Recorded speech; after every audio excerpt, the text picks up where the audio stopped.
Fala pessoal, tudo bem? Acabei de buscar aqui o Leonardo, tô junto aqui com o Afonso e o Arthur. Sejam bem-vindos a mais um programa M&A de Moldon, a hora do M&A. Eu sou Alexandre Krakowski, professor, CFA Charter Holder e host aqui do programa. E o convidado de hoje é um cara que tem mais de 20 anos de experiência na indústria de fundos, de Venture Capital, de Private Equity. Ele que foi um dos cofundadores da Spectra e nos últimos 10 anos acompanhando indicadores do mercado, né? Como que a performance dos VCs, dos Private Equities. Leonardo, super obrigado por aceitar o convite nesse Uber aqui diferente. É um prazer, Alexandre. É um prazer ter vocês aí atrás também, os alunos da Link. É escola que eu admiro, tenho amigos como o Álvaro, mando um abraço para ele, fundador, né, da Link, que está fazendo um excelente trabalho, que eu conheci também ao longo dessa minha carreira em Private Equity, ele que atuou muito com isso, né? Legal, Léo. Conta um pouquinho pra gente essa trajetória que eu resumi aqui, mas nada melhor do que ouvir da fonte. É uma história muito bacana, porque quando eu comecei nisso, lá nos idos de 2002, não se falava, não era um assunto quente, mas fora do Brasil já tinha um histórico muito consistente, né, de resultados, tanto do Private Equity, aquele tradicional, Leverage Buyout, mais do lado da costa leste dos Estados Unidos, Nova York, né, e o Venture Capital, que dava muito certo, principalmente na costa, eu inverti, né, costa oeste é o Private Equity, costa leste é o Venture Capital, que já vinha dando bons resultados desde os anos 50, tá, para você ter uma ideia. E eu ficava intrigado por que aquilo ainda não tinha explodido aqui no Brasil, né? E uma coisa que me chamava a atenção era tanto o lado de melhoria das empresas, e a gente vinha de uma mudança que era a questão do fim da inflação no Brasil, o que forçou as empresas a serem eficientes, né? Então antes você podia ganhar dinheiro com caixa, com a gestão do caixa. Depois, e com a abertura também da economia, você tinha que ter uma empresa eficiente. Então fazia muito sentido para mim, que era estudante de administração, que isso ia ser grande no Brasil e tinha um lado sexy também de inovação, né? Que é o mundo do Venture Capital, de novos negócios, né? Então isso me atraiu muito para esse ramo. E aí, né, passam-se alguns anos, surge a ideia da Spectra. Conta um pouquinho pra gente como é que foi esse começo, o que é a Spectra? Então, né, minha primeira atividade em Private Equity no Brasil foi como pesquisador do Centro de Estudos da Fundação Getúlio Vargas. Estava começando naquela época, tinha alguns patrocinadores, né, que hoje são alguns dos principais gestores de Private Equity no Brasil, e tinha demanda por pesquisa. E eu já vinha fazendo pesquisa independente, meu estudo de conclusão de graduação na USP foi sobre esse tema, né? E eu já estava fazendo um mestrado também sobre esse tema, quando então surgiu a oportunidade de tocar as pesquisas dentro do Centro de Estudos da GV. Então isso vai permitindo a gente conhecer, porque é pesquisa aplicada, tá? Não é teórica. Então você tem que conhecer os gestores, conversar, entrevistar, fazer surveys, né? Então a gente fez muito isso e eu fui conhecendo a realidade de cada um, quem fazia um trabalho de um jeito, quem fazia de outro, quem estava tendo mais sucesso, menos sucesso. Ainda na época sem saber bem a parte do desempenho, era meio tabu falar do desempenho, tá? No começo era tudo menos isso, né, as discussões. Até as nossas pesquisas não entraram nesse tema na época, tá? Mas aí foi natural também olhar para fora e ver que lá fora você tinha 20% de todo o capital que ia para Private Equity, que era oriundo de fundos de fundos. Então, poxa vida, se 20% do capital que vai para Private Equity fora nos mercados maduros vem de Fund of Funds, isso pode acontecer aqui também. E pode ser um mercado grande, então, né? E faz sentido, né? Porque uma pessoa física não tem equipe para... mesmo no Family Office, você tem uma equipe que é mais de mercado financeiro, não necessariamente especializada no mercado de Private Equity. Então faz sentido você terceirizar a seleção de fundos. E também tem uma questão de tamanho, né? Poxa, quem vai fazer um cheque de 10 milhões, na época era 10 milhões de reais para investir num fundo, né, no Brasil. Então, poxa, você podia fazer 1, 2 investimentos de repente, mas não ia conseguir diversificar da forma que um Fund of Funds conseguiria. E acabou dando certo, né? Hoje é um mercado mercado cresceu no Brasil. Você consegue ter exposição ao private equity, ao risco e ao retorno do private equity, então muito do que a gente vai falar no episódio de hoje, e sem ter esses grandes cheques e sem colocar todos os ovos na mesma cesta. Exato, e fazendo a seleção dos melhores, porque na hora que você é especializado, você consegue identificar melhor aonde estão as boas oportunidades, né? E onde estão os riscos também. E o que é importante nessa avaliação de seleção? Então, tá bom, tem um cheque aqui, eu vou escolher alguns fundos de private equity para colocar um investimento. O que é importante ser avaliado? Isso foi a primeira coisa que a gente fez na Spectra, né? Foram duas coisas importantes naquele início. De um lado, mapear todas as oportunidades que haviam no mercado, começar a montar uma base de dados de desempenho com a informação fornecida pelo gestor, tá? Com os vieses que isso pode ter, mas a gente começou assim. Aliás, é essa base que é utilizada hoje com o INSPER para fazer uma série de estudos, Spectra INSPER, né? E por outro lado, a gente então criou o método, que era o método 6P, 6Ps, né? São 6 fatores que a gente investigava a fundo para poder selecionar o gestor, né? Eu não sei se eu vou lembrar todos os 6 aqui, mas eu vou falar os principais, tá? Legal. O principal de todos é o P de pessoas, people. Então esse P significa assim, encontrar uma equipe que seja complementar. Então é importante ter alguém com perfil de M&A, de compra e venda de empresas, da mesma forma que é importante o sócio que entende do mundo dos negócios, né? E aí tem vários perfis, né? Que é o P de philosophy. Tem fundos que querem comprar controle ou que só fazem operações de compra de controle, enquanto que outros são investidores minoritários. Tipicamente os fundos de VC são minoritários. Certo. O perfil de pessoas muda, tá? De acordo com a philosophy. Tem a parte de performance, né? Que é o terceiro P. É muito importante no começo da indústria, mais difícil, porque você tinha menos dado quantitativo. Hoje é muito mais... Até pela idade do fundo, né? Quanto mais novo, menos track record, vamos dizer assim, do fundo. Sim. Era muito comum o sujeito levantar o fundo número 2 ou até mesmo no fundo 3 sem ainda ter vendido empresas do fundo 1, né? Sem ter descoberto qual foi a real performance do fundo anterior. Exato. E agora, por exemplo, houve o evento da pandemia. Nós vimos pela plataforma situações que são até tristes de fundos que estavam indo bem, mas que a pandemia destruiu os negócios, tá? Então fundos lançados em 19, alguns até mais cedo, e que aquele desempenho não existe mais. Então esse P da performance, que hoje é muito mais fácil, tem soluções como a nossa, como a PBay, de inteligência de mercado, que permite fazer isso de uma forma muito quantitativa mesmo, né? E tinha um outro P também que é importante mencionar, que é o P de processo, né? Porque na hora que você entende como é que é o processo do gestor, de captação, de formação do pipeline, de seleção das empresas, partindo para como ele faz o monitoramento, a adição de valor, um aspecto que eu estudei muito, que é preparar a empresa para venda. Sim. Isso é desde o D0, tá? Então o sujeito vai comprar a empresa, já tem que estar pensando lá na frente na saída. Como que vai sair desse negócio? Porque não é um casamento para sempre, né? Então, como é que eu vou sair disso aqui? Quem são os possíveis compradores? Ter uma listinha desses possíveis compradores e monitorar como que esses compradores evoluem ao longo do tempo, se a estratégia deles muda. Isso pode fazer uma diferença brutal de retorno, né? Totalmente, porque o private equity não é só comprar barato, é comprar barato, executar a operação, né? Fazer melhorar a performance ao longo do tempo e conseguir fazer a venda, a saída. Exato. Então você já entra aí num dos específicos do setor, que é um gestor, ou o cara tem que ser o Iron Man ali do private equity, né? Ter todas as qualificações, ou ter a equipe que é complementar, que cada um consegue executar uma etapa do processo. Então você vê que esses P's não são isolados, né? Ao discutir você está, principalmente de pessoas, né? Que está permeando tudo isso, que é um business de pessoas e de reputação, né? As duas coisas andam juntas, né? Bacana. Foram 4 P's, se eu estou com a conta certa? São 6, deve ter ido 4.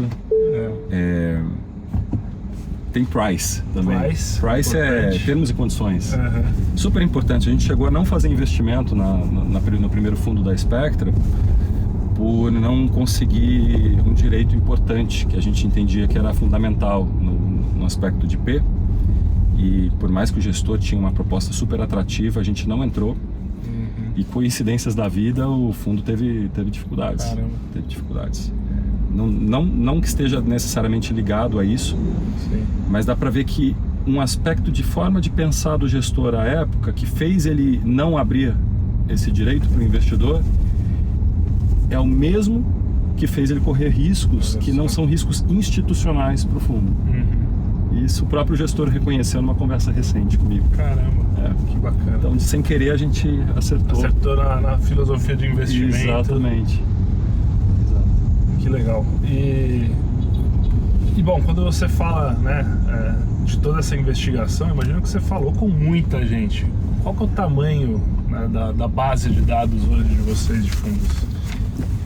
A base hoje está com mais 700 bilhões de reais de valor dos ativos, o valor das participações que os fundos detêm nos ativos, seja por ações, seja por dívida conversível. Minoritário, majoritário, é só o que ele tem ali de participação. Só a parte do fundo, dá 700 bilhões. São mais de 1.500 fundos, desde fundos que já encerraram até os fundos que estão vivos. Mais de 4.000 companhias que já receberam recursos de Venture Capital, Private Equity, infraestrutura. E isso deve somar um universo de 550 gestores, que são os ativos. Quem lançam os fundos e gerenciam, né, esses investimentos. Legal, porque normalmente um gestor pode ter mais de um fundo ativo, né? Você tem o fundo 1, fundo 2, fundo 3. Esse é o business. E alguns desses fundos são inclusive monoativos. É muito comum, às vezes, um gestor novo, né, monta um time com experiência anterior, muitas vezes, mas vai lançar, a gestora começa com um fundo que tem uma única empresa dentro, chamados Club Deals. É a forma mais comum de começar, e daí, criando o desempenho, vai-se para fundos multiativos, onde o investidor dá um cheque em branco para o gestor escolher. Legal. Em geral é assim que se começa. Isso é muito comum lá fora, né? Lá nos Estados Unidos tem o que a gente chama do Search Funds, que é uma moda que pegou aqui no Brasil, tem crescido muito, que é aquele fundo de uma empresa só. Um cheque em branco, você tem um cheque para buscar um negócio, investir, e aí o próprio gestor vira o CEO dessa nova empresa e começa a tocar o negócio. Provavelmente um cara que passou por um MBA lá fora, né, tem uma qualificação já como executivo. E um dos, né, tem vários search funds que batem lá na porta do nosso escritório buscando deal. Pô, quero ver as oportunidades que vocês têm, para ver se faz sentido entrar. E muitos são até investidos pela Spectra, né? Ela coloca um pouquinho, uma parte desse search fund, ela coloca ali um cheque, ela distribui. Acho que a maioria deles, todos têm alguma participação. Os search funds é um fenômeno relativamente recente no Brasil, que a Spectra, sem dúvida, é a principal promotora. Junto com a Keep Capital, né, que também investe em uma série desses search funds.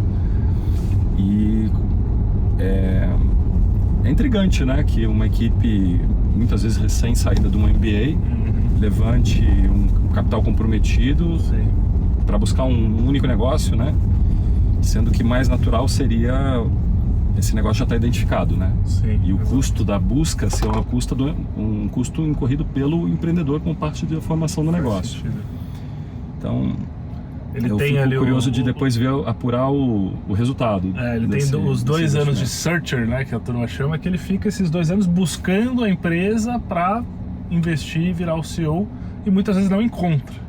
Isso que é impressionante, que passa ali os 2 anos, não encontrou o alvo certo e aí continua tocando o negócio, e nesses 2 anos ele teve esse custo de administração e de procura. Porque os search funds, muitas vezes, a tese, eles querem aquele negócio pronto, que tem uma receita recorrente, uma margem EBITDA acima de 20%, clientes pulverizados e pagar um múltiplo de 6, 7 vezes EBITDA. Então só, esse negócio qualquer um quer. Empresa escalável, com baixo capex, asset light.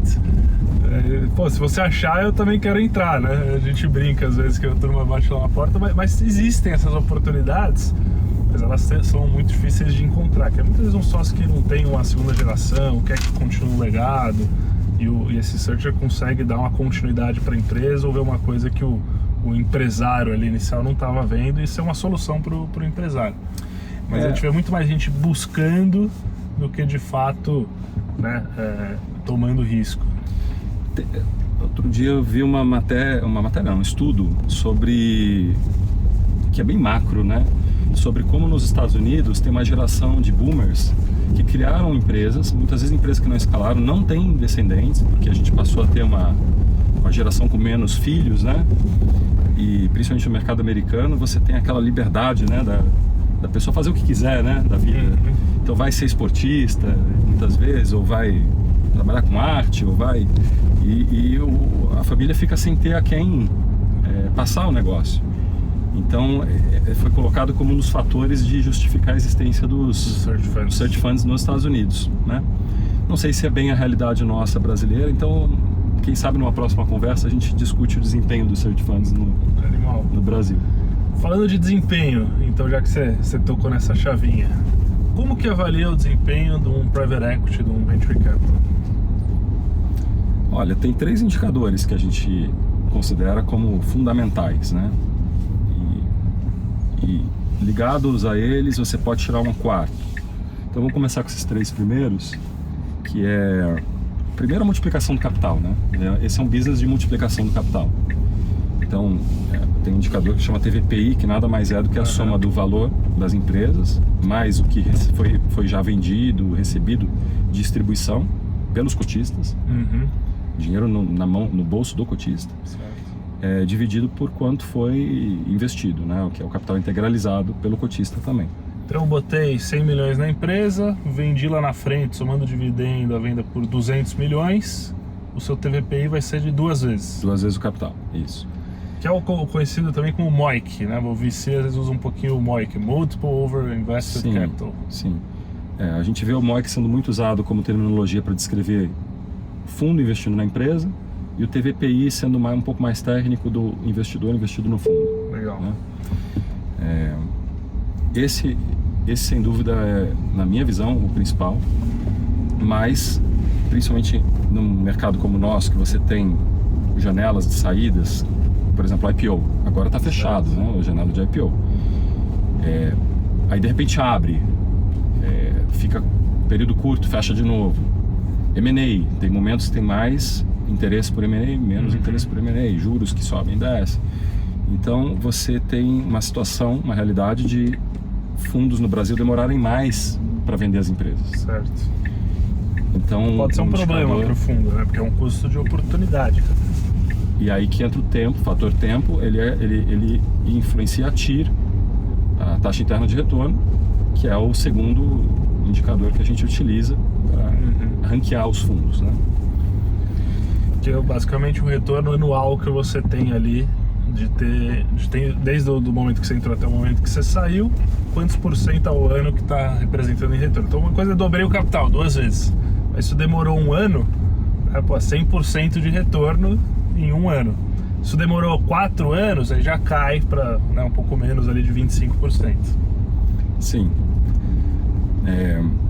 E, por exemplo, o que um fundo promete para os seus clientes? Ele promete que vai ter 25% de retorno nas empresas e que vai entregar no mínimo 20% líquido para os seus cotistas, né, para os seus LPs. Isso aí é um número a muito prática padrão. de mercado, né? Você fala quanto que retorna, ou quanto que, né, gostaria de retornar. O target é 25% bruto, que dá 20% líquido. 20% líquido, para os investidores. É o que às vezes sai mais, às vezes sai menos, mas... Da onde que vem esse número? Por que 25% e não 10%? Eu acho que ele tem muito a ver com retorno de ações. Se você pegar estudos de 100 anos, olhando ações no mercado internacional, e são estudos fantásticos, né, que ajudam até você a definir CAPM, né, aquela metodologia de avaliação de empresas, que coloca em 12% ao ano o retorno de ações, né, em dólar. Então, no próprio mercado americano, busca-se um prêmio importante em cima de ações pelo risco de liquidez de longo prazo do private equity.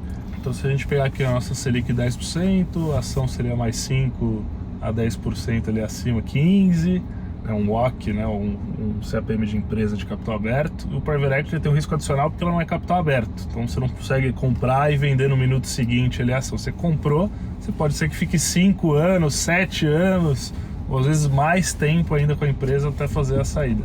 Então, você quer um retorno acima ainda do que é esse retorno das ações. Sim. Agora é a hora da verdade, né? Porque esse é o retorno que a turma promete. O Léo, ele tem vários estudos ali no Private Equity, são mais de 20 anos aí acompanhando o mercado, os últimos 10 com a plataforma. Eu tô até aqui com um dos últimos relatórios do começo do ano, vou mostrar aqui para a turma, Price and Performance of Private Equities e Venture Capitals. E aqui você está abrindo a caixa preta dos retornos. Mostra aqui de novo, que eu achei interessante. Olha, isso aqui é uma honra, né? Quando você pega o seu estudo e que está todo assim, ó, usado, né? Que a pessoa leu e releu, olha como que fica. Isso aqui que é o que a gente espera mesmo. Obrigado, viu? Quer dizer que foi utilizado, né? Não foi tão bem cuidado quanto deveria, mas tá... Não, eu gosto quando tem marca de café também. Ah, tá. Esse é a cereja do bolo. Pois é. Pô, ó, aproveitando os alunos aí, a dica, hein? Então, não adianta pegar o material e não ler. Tem que deixar a manchinha de café. Sim.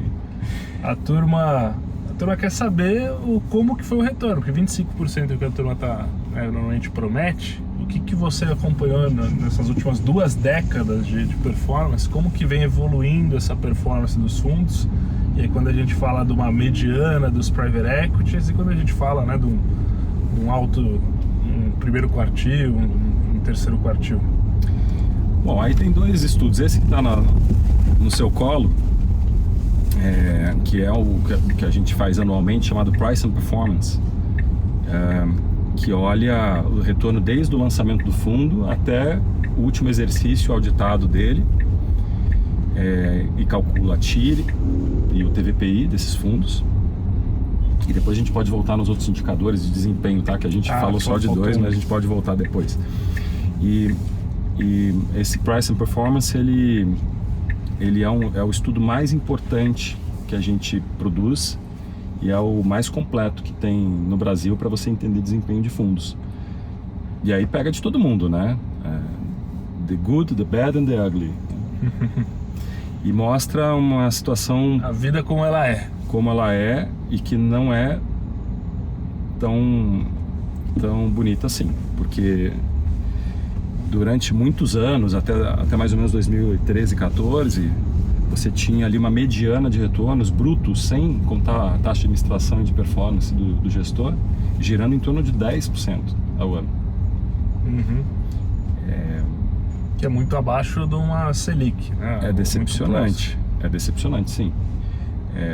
Depois melhora, tá? Depois melhora para uma mediana ali próxima de 20% ao ano de TIR a partir de 2014 e 15. Legal. Nos últimos 10 anos a mediana já está em linha com o que a turma promete, né? Mas a mediana você tem alguns que são melhores e outros que são piores. Mas atenção, é 20% bruto. Você tem que deduzir disso a taxa de administração, que costuma ser da ordem de 2% ao ano, e a taxa de performance, que é da ordem de 20% do que superar um IPCA mais 6, mais 8, um CDI. Tem vários indicadores que podem ser utilizados aí. Também se sofisticou isso no mercado brasileiro, que você tem fundos com catch-up, sem catch-up, né, em que você pode, por exemplo, ter 20% do total dos lucros e não só do lucro que supera esse indicador. Então tem regras um pouquinho mais sofisticadas aí para se entender na parte price.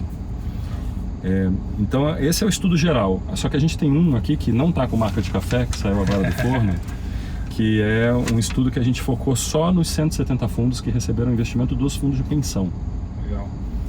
E indo até 2023, tá, os retornos. E por que eu acho que é importante esse estudo, a gente discutir aqui um pouquinho?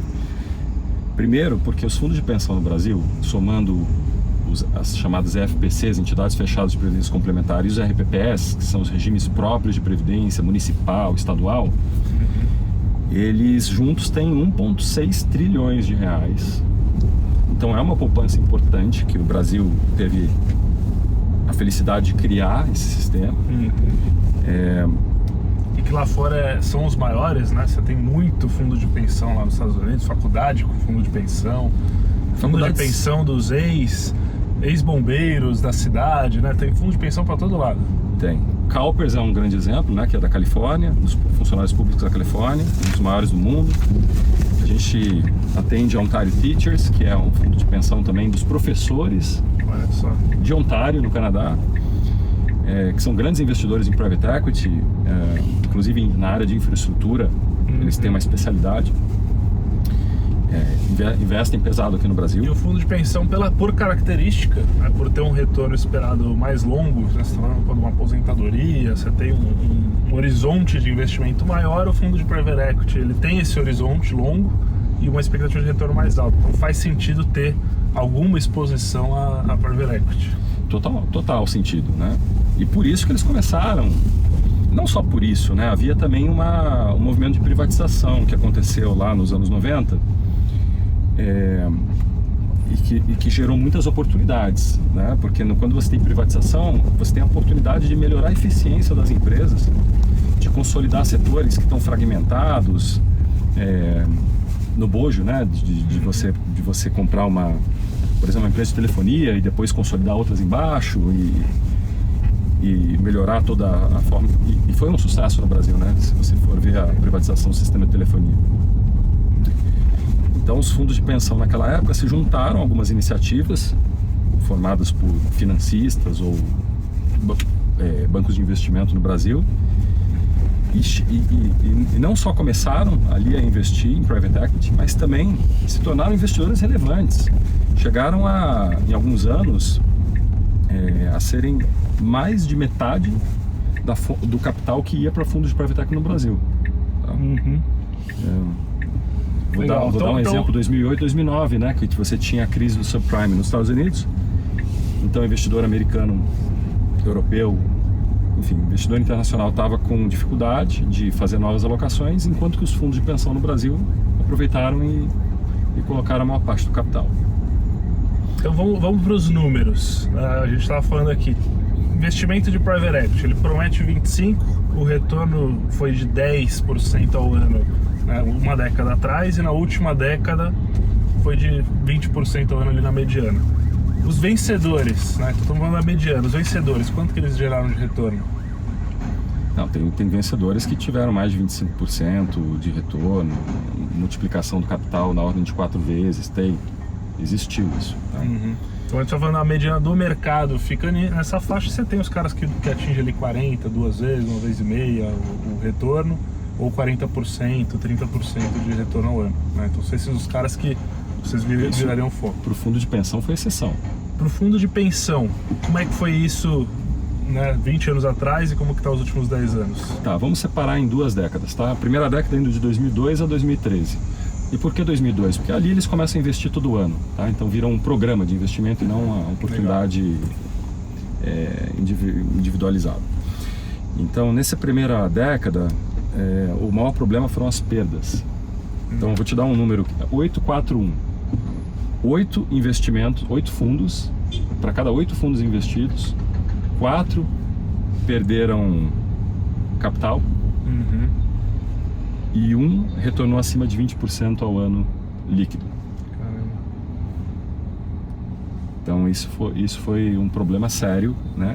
E por que é um problema sério quando a gente fala das perdas de capital? Porque tem 2 tipos de perda. A perda é você ter uma TIR inferior a 0%, né? Um MOIC inferior a 1, uma TVPI inferior a 1, e você tem as perdas totais, e essas machucam as perdas totais. E o índice de perda total foi... E a gente vai ter que editar isso, tá? Porque não foi 841 com sucesso de 1, não. Foi de cada 8 investimentos, 8 fundos, 4 perda de capital e 1 perda total. Eu vou repetir, tá? Então, os números foram os seguintes. De cada 8 investimentos em fundos, 4 tiveram perda e 1 perda total. E o problema da perda total é que você mancha a imagem do produto. Certo. Como que eu entrei num fundo de investimento de private equity imobiliário que conseguiu, ou de infraestrutura, que conseguiu perder tudo e muitas vezes mais do que tudo. São vários os fundos que conseguiram ter hoje PL negativo. Caramba. Que significa que o cotista tem que contribuir mais capital do que ele havia comprometido inicialmente. E aí começa em 2015, 2014 teve a Operação Lava Jato, 2015, se eu não me engano, ou 2014, 2015 a Greenfield, investigando principalmente os investimentos dos fundos de pensão em FIPs, que são os veículos usados para isso. E aí começa uma questão de responsabilização, de apontar os dedos, achar culpados. E tudo isso, não só essa experiência ruim da primeira década, mas também essas investigações fez com que os 3 maiores fundos retraíssem, deixassem de investir, proibissem, por meio das suas políticas de investimento, entrar em novos investimentos de private equity. Isso já em 2015 valendo, né? E do lado do sucesso, você tem uma estatística... Ou seja, de uma década muito ruim para os fundos de pensão e que sujou um pouco a imagem do private equity sendo investido por esses fundos. O que você vê para os 10 anos mais recentes? Então, os 10 anos recentes, a melhoria foi significativa, tá? Então, aí, a partir de 2014, você já começa a ter uma redução drástica do índice de perda. Para a indústria inteira, caiu pela metade. Então, o que antes era quase 50% caiu para 20%, 25%. E o que era de perda total da ordem de 12% caiu 65%, tá? O índice de perda total, na segunda metade. E aumentou o número de fundos que conseguiam entregar mais de 20% de retorno líquido. Bacana. O lado que é uma pena dessa história é que os 3 maiores fundos de pensão não aproveitaram essa oportunidade da última década. E se você olhar na década anterior, eles conseguiam estar em menos fundos que tinham perda e em mais proporção dos fundos que acertaram. Então eles tinham um diferencial de escolha dos melhores fundos, né? Mas a indústria como um todo, a indústria como um todo não conseguia investir com os melhores fundos de private equity. Tem vários fatores para isso, e um deles, que foi muito comentado já, mas que não havia estatística a respeito, é o tal do comitê de investimento. Então, o que significa isso, né? É você ter um fundo de private equity onde o cotista participa do comitê. Então, ele participa da tomada de decisão em qual empresa vai ser feito o investimento e a que preço vai ser vendido uma companhia. Entendi. Isso é uma aberração, tá? Porque o modelo de private equity que já existia fora do país não contava com a participação do investidor nesse comitê. Esse comitê exclusivo, né, de indicação de pessoas que o gestor entende que são importantes de participarem do comitê, isso fora do Brasil. E mais do que isso, legalmente, se um cotista participasse do comitê de investimentos, ele poderia ser responsabilizado, aí sim, pela perda, por eventuais perdas que fossem além do capital. Olha só.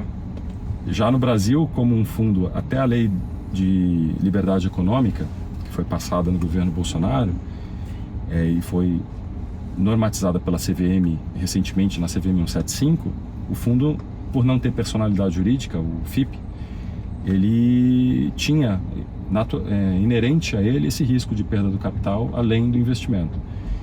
Então a orientação dos advogados brasileiros sempre foi no sentido de, olha, fundo de pensão, se você vai participar de um FIP, então participe do comitê para você ter alguma governança, algum controle.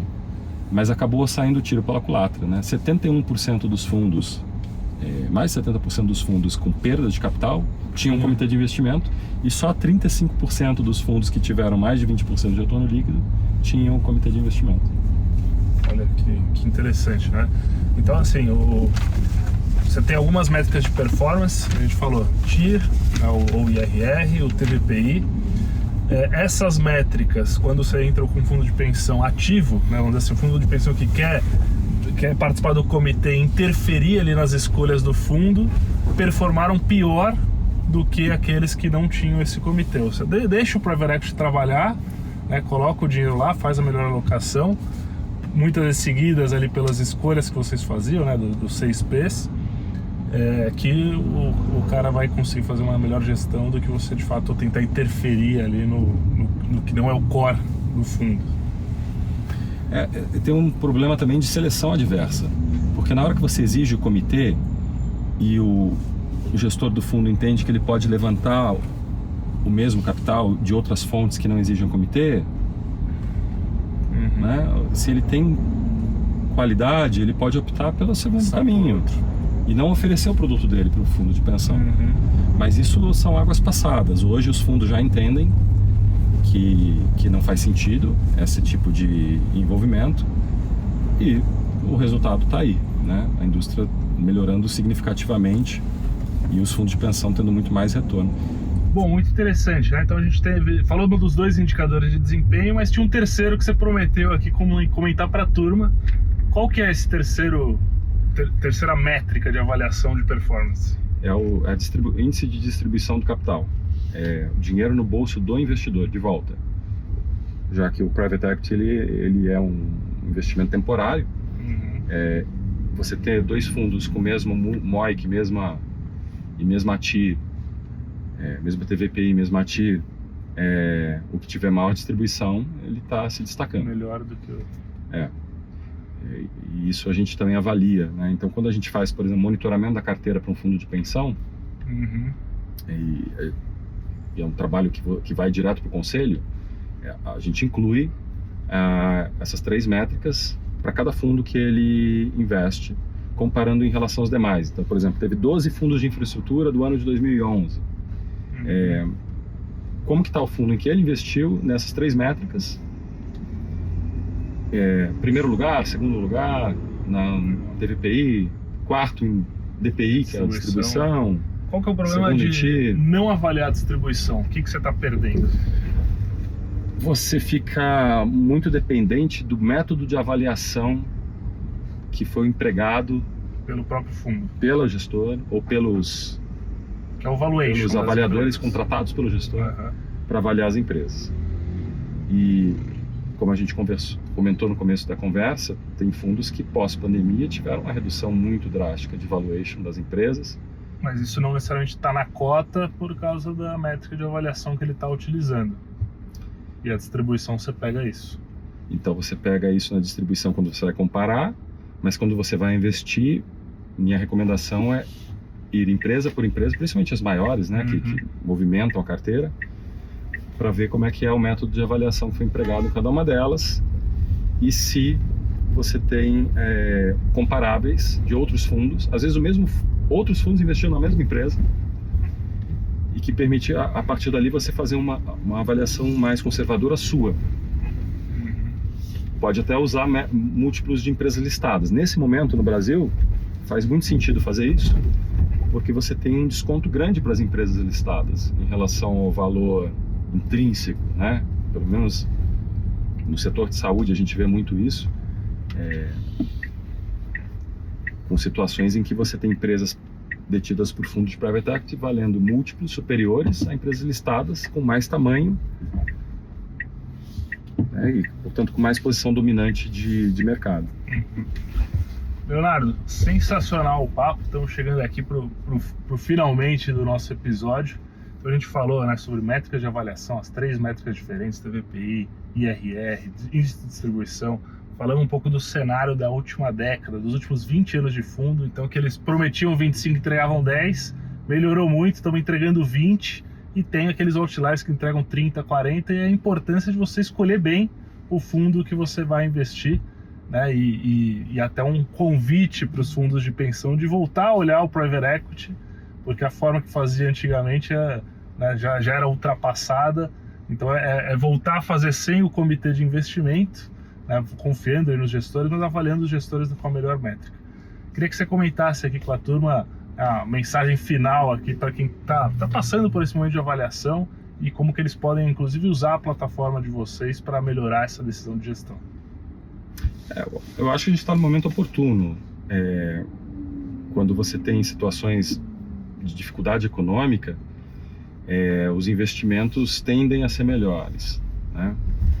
Principalmente porque depois da tempestade vem o tempo bom, a janela do IPO se reabre, os juros caem, e aí você consegue capturar muito do valor que foi gerado ao longo dos investimentos feitos em momentos difíceis, né? Então, desse estudo específico fica o aprendizado de que dá para fazer melhor. Eu encorajo os fundos de pensão, os RPPS, a estudarem bem esse mercado. Hoje tem ferramental, como mesmo a nossa solução de informação, que ajuda a separar o joio do trigo, ajuda a se planejar, ajuda a monitorar, né? E a gente vai ver cada vez mais o Private Equity sendo um instrumento importante no país. Então já 60% dos IPOs, trazendo novas empresas para a Bolsa, e tem sido também empregado como um redutor do custo de capital, né? Viabilizando novos negócios. Na parte de Venture Capital cresceu fabulosamente desde 2012, né? E hoje tem capacidade mesmo de entrega de capital. Fazendo com devido carinho, dá para ter retornos acima com a diligência, né, que precisa para conseguir separar bem aí os vencedores dos perdedores. Sim. Sensacional, Léo. Gostaram da aula? Maravilhosa. Já estão entregues aqui de volta aqui na faculdade. Que aula que tem agora? Agora New Ventures. New Ventures, então acabaram de ter, né, as Ventures antigas e realizadas aqui de Private Equity VC. Esse foi o M&A de Moldon, a hora do M&A com Leonardo Ribeiro. Super obrigado, Léo. Valeu, pessoal. Muito obrigado. E até o próximo episódio.